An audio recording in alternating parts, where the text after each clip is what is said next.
Two sisters grew up in the same apartment.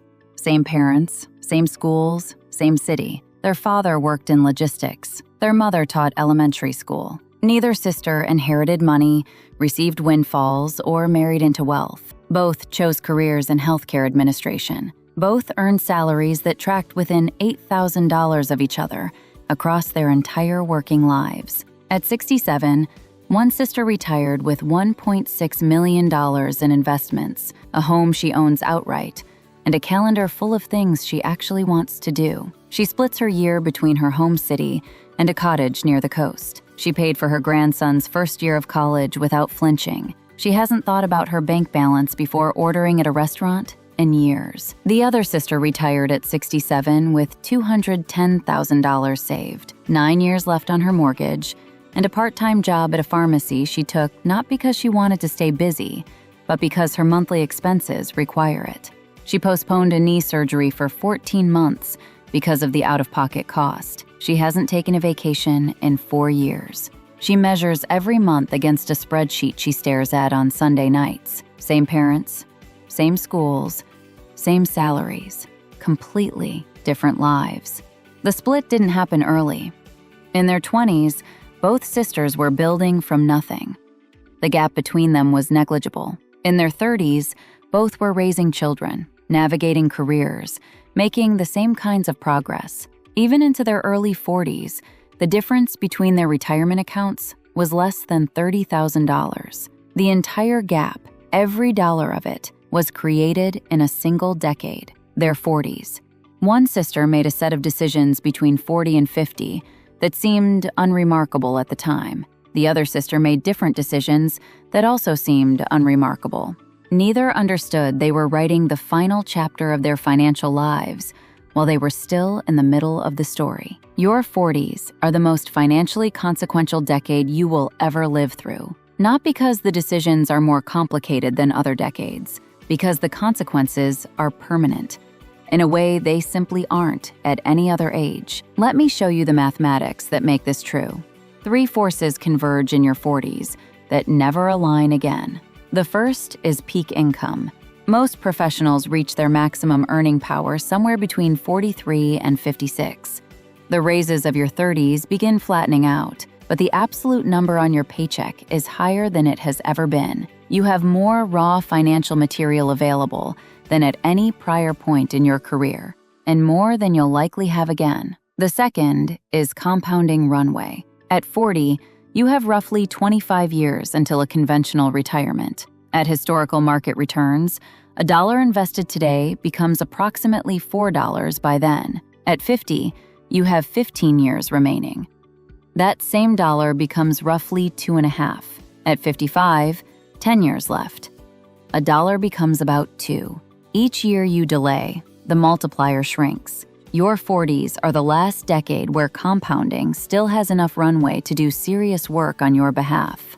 The third is expense stabilization. By your 40s, many of the costs that consumed your 30s have peaked or begun declining.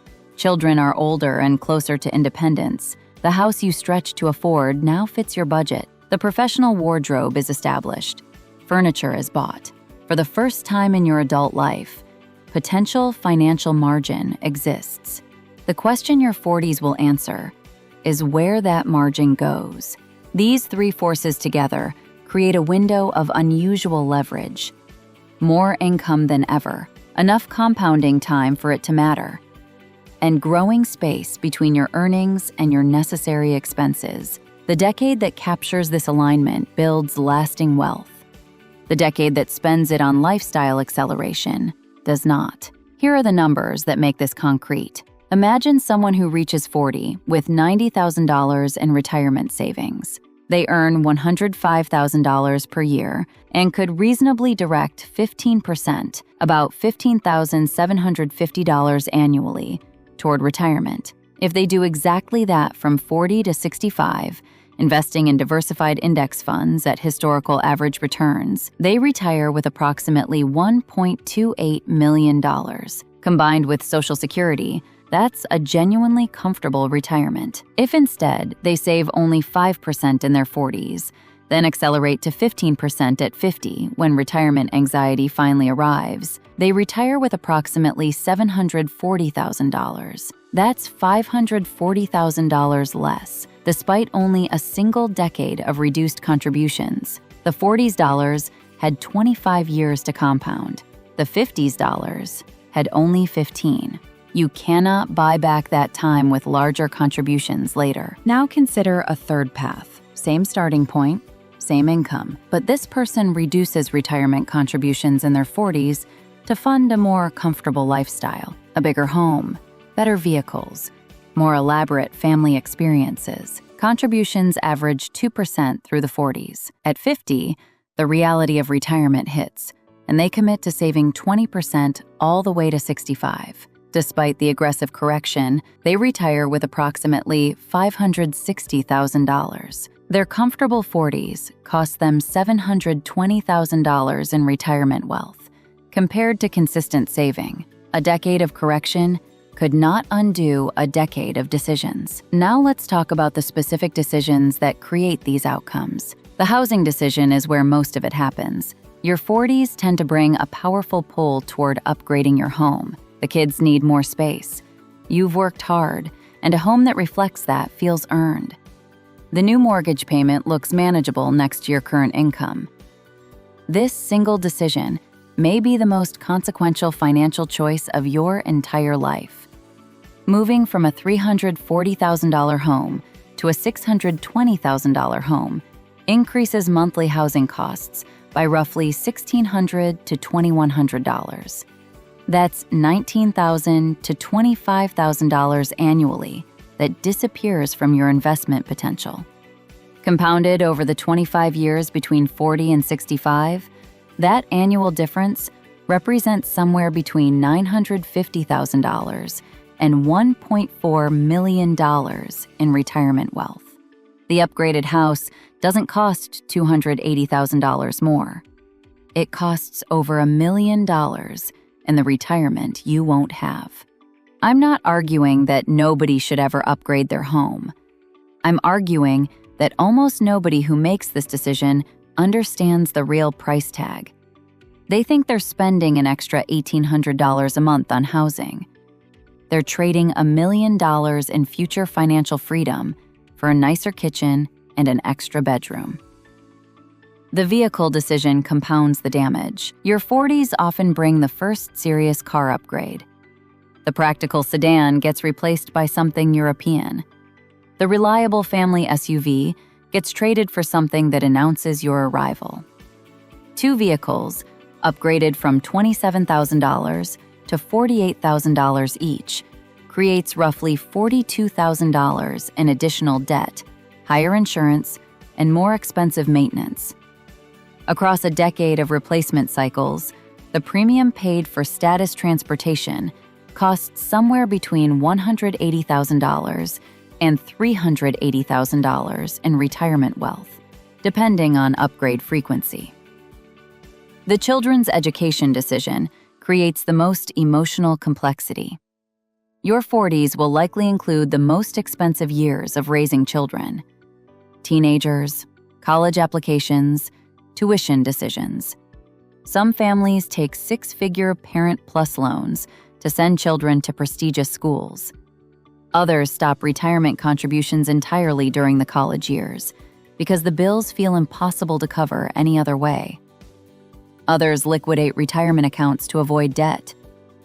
Every one of these choices funds a child who has their entire peak earning career ahead of them, at the direct expense of parents entering their 50s with hollowed-out savings and less than 15 years to rebuild. The families that navigate this without destroying their own retirement make decisions that feel uncomfortable. They require children to seriously consider state universities and merit scholarship opportunities. They expect children to carry meaningful responsibility through loans or work. They maintain retirement contributions even when tuition bills apply pressure to stop. The children's careers will be long. The parents' compounding runway will not. The career risk decision is the one most people don't recognize as financial. Your 40s present the last real window for income acceleration. Competing companies recruiting you for senior roles, emerging industries where your accumulated skills command a premium, equity opportunities at earlier stage companies. Most people become progressively more risk-averse in their 40s, precisely the wrong direction. They've built comfort and seniority where they are. Starting over feels expensive, not like an opportunity. But the income gap between staying comfortable and pursuing growth can run $35,000 to $50,000 annually. Over a decade, that's $350,000 to $500,000 in additional earnings, with full compounding runway remaining. By your mid-50s, hiring discrimination becomes a real factor, and the same moves become materially harder to execute. The window for strategic career risk is open in your 40s in a way it simply won't be later. The lifestyle inflation decision is the one that absorbs everything else. Your 40s bring social visibility of success. People in your circle take international vacations with their children. Neighbors finish their basements and redo their kitchens. Friends join clubs and acquire beach houses. The implicit standard of what normal looks like for someone at your income level rises steadily. Some families resist this current and hold the lifestyle that felt genuinely comfortable in their late 30s. Others match their environment, absorbing every dollar of increased income into visible consumption that confirms their standing. The retirement outcome gap between these two approaches typically exceeds $1 million. The lifestyle itself provides about 18 months of genuine, elevated satisfaction before normalizing into a higher floor of expectation that now requires maintenance. Let me walk you through how these decisions played out for two real families. Maya and Daniel were 41 when they took stock of their finances. Combined income of $172,000, retirement savings of $195,000. Two children, aged 13 and 10, a house they'd bought at 33 that had always felt slightly small. They were comfortable, but Daniel had been talking about upgrading for 2 years. They upgraded. The new house cost $595,000, $235,000 more than the old one. Monthly costs increased by $1,720. To absorb this, they dropped retirement contributions from 14% to 5%. Temporarily, they told each other. 18 months later, Daniel's car lease ended. The new one cost $180 more per month. Maya's followed the year after that. Their older daughter's competitive dance training intensified, adding $800 a month through her final high school years. When college arrived, they chose a private university over the state school offering a partial scholarship, funding the gap with a Parent Plus loan. Through all of it, Maya and Daniel felt like they were making reasonable decisions. They were never extravagant. They just kept saying yes. At 51, their retirement accounts held $265,000. After 10 years of market growth and sporadic contributions, they had added only $70,000 to their balance. They committed to aggressive catch-up from that point forward. At 67, after sustained, disciplined saving, they retired with $710,000. The projections showed they would need to sell their home within 12 years to sustain their lifestyle.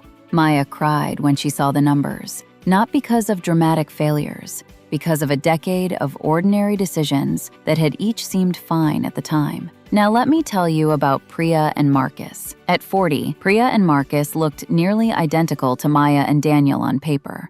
Combined income of $158,000, retirement savings of $178,000, two children, aged 12 and 9, a home that felt modest relative to their income. Their neighbors had recently upgraded, and the topic had come up between them more than once. Priya ran the numbers on the housing upgrade. She built a spreadsheet that projected the retirement impact of the higher mortgage against their current trajectory. She showed Marcus the output over dinner. They decided to stay. The decision felt like giving something up. It stopped feeling that way within a few months. The $1,720 monthly difference flowed directly into retirement accounts. When Marcus's car required replacement, they bought a 2-year-old certified pre-owned model and drove it for 9 years. When college decisions arrived, they sat down with both children early, honestly, without apology, and explained the financial reality. Both children attended in-state universities with strong academic programs and partial merit aid.